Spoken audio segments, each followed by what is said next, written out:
ہر بندہ یہ جانتا ہے کہ خاندان کے درمیان رہنے کے لازمی طور پر اثرات مرتب ہوتے ہیں، اچھے یا برے.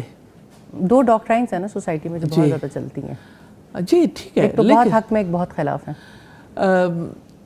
وہ بے شک خلاف رہیں یا حق میں رہیں، یہ ایک الگ ڈیبیٹ ہے، لیکن اثرات ہوتے ہیں. جی ڈیفینیٹلی. اس سے آپ یعنی اسے ڈینائی نہیں کر سکتے آپ. تو بات یہ کہ میں یہ دیکھتی ہوں، اور یعنی میں اس چیز کو ہر ایک کی آبزرویشن ہوتی ہے، اور یہ ہے کہ obvious بھی ہے بات. مثال کے طور پر آپ دیکھیں کہ ماں اپنے بچے کی تربیت کرتی ہے نا، ماں باپ، لیکن بچوں کی جو تربیت نانا نانی یا دادا دادی کرتے ہیں وہ ایکسپیرینس کی بنیاد پر کرتے ہیں، اور وہ زیادہ جس خاندان میں بڑے موجود رہتے ہیں وہاں پر بچوں کی تربیت میں زیادہ آسانیاں پیدا ہو جاتی ہیں، کیونکہ ان کے اندر وہ ہمبلنس ہوتی ہے جو نئے پیرنٹس میں نہیں ہوتی. ان کے پاس وہ تجربات ہوتے ہیں، زندگی میں ناکامیاں کامیابیاں ان سے انہوں نے سیکھا ہوتا ہے. تو وہ اچھے اخلاق سے کھانا چاہیں تب بھی، اور برے اخلاق سے کھانا چاہیں تب بھی ان کے اثرات بہت گہرے ہوتے ہیں. ایون جب کوئی یعنی بڑی فیملی میں رہتا ہے، جوائنٹ فیملی میں، بہت سارے مسائل کے باوجود یہ ہے کہ جیسے ایک بچے کو کوئی ایک فرد سکھا رہا ہوتا ہے، اور ایک بچے کو مختلف لوگ جو اس کے اوپر امپیکٹ ڈال رہے ہوتے ہیں.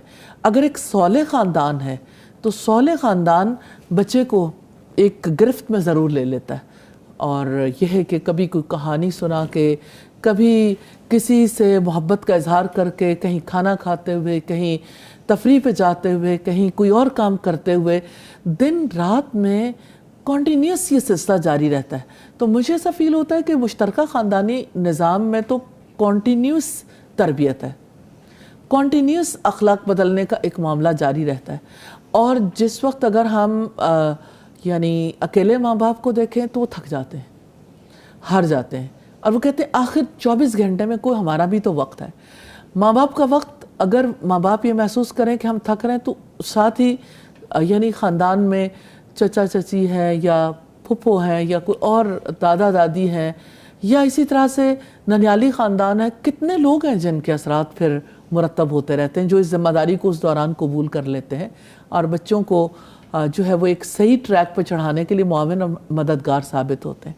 ایک اور چیز جو میں سمجھتی ہوں کہ جیسے فرض کریں کہ خاندان میں جیسے بڑے لوگ موجود ہیں، اور ماں باپ کے برابر کے بہن بھائی بھی ان کے موجود ہیں، لیکن یہ کہ خاندان میں کہیں ایسا ہوتا ہے کہ چچا کے بچے جو ہیں وہ بڑے ہیں، یا پھپھو جو ہیں وہ تھوڑا سا کم سن ہے.